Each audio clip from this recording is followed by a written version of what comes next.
you interviewed Christian Walker. Tell me what that was like.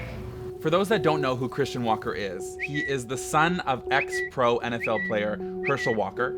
He has been coined the leader of the conservative Gen Z movement. Christian Walker has millions of followers on social media. He is known for spreading kind of right-wing ideologies, misinformation, and conspiracies online. Anybody who honestly cares about black people could not support Black Lives Matter. It's a terrorist organization, and personally, I think it's the KKK in blackface.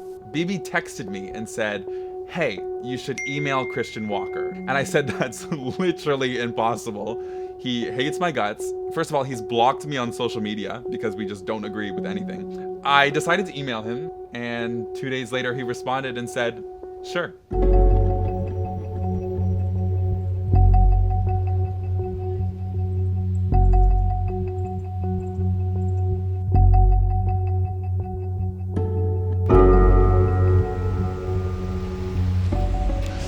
Sound rolling? 3, 2, 1, action. How's it going, Christian? Great, how are you? I am doing quite well. So you talk a lot about on social media, on Instagram, whatever it might be, that you kind of like make fun of the fact that black people are oppressed by saying you are not yourself oppressed. Whew, it's hard being oppressed in America. 2020. Black in America, super oppressed. Black oppression in America. Oh, so hard. My blackness is simply a small facet of who I am. I'm a hard worker. I love Jesus. I love Starbucks. So my thing is, if you're going to sit here and say that, no, I'm not oppressed because I have money and because I lived a blessed life, then that just shows it's a socioeconomic thing. Oppression is. It's not a skin color thing. This idea that black people are all poor and all living in the ghetto and all this ridiculousness is totally false. There's a huge black middle class in America. And so that's what I'm making fun of. But there's been a history of black oppression in this country. In the past, yeah. But you don't think any, right now, there's none. No. There's no black oppression that exists. Oh, there's individual racism, but that's against people of all colors. Okay. The first black female vice presidential candidate is running, Kamala Harris, on the Democratic Party. Kamala Harris becomes the first black woman and first Asian American to accept a major party nomination for vice president. Politics aside, it's a historic moment for black women, correct?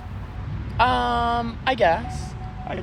I would just say, Rosa Parks is really sad well, right now. Well, she's not a black American, just so you know. Rosa Parks was a black American descendant of slaves. Kamala's not descendant of slaves, and she got sworn into office as a Indian woman, so she's not black. Well, she's a black Indian woman. Yeah, she's not black American, though, so that's where I kind of go, wait, she appeals to black Americans, but I'd prefer for her to just acknowledge the fact that she's Indian. I think she can say I'm an Indian woman. That's what she used to say. But not black. Now it's suddenly black woman, so pick one. This country was rooted and built on immigrants. Oh, no, it wasn't. We weren't America when indigenous people were only here. We were warring tribes until European settlers came over and settled the land. That's not a country. That's warring tribes on land. That's not America. But then you have Trump going, I don't want these people from shithole countries. Shithole. I'm just at awe. Since the 1965 Immigration Act, we take in more third world immigrants than we do from our mother continent, from Europe, from cultures that understand us. So I want that changed. I want to start making immigration merit-based, and then we can take a few who don't understand our culture and don't understand. But the mass majority shouldn't be, in the dark about what America stands for, in the dark on our language, in the dark of our free society. You know what I'm saying? All right, so to wrap this up, because there's a lot of people saying it will be fraudulent. Oh, I believe that. You do? I do. So if Joe wins, you think it's a complete conspiracy theory? I think there's a possibility, but I think 80%, yeah.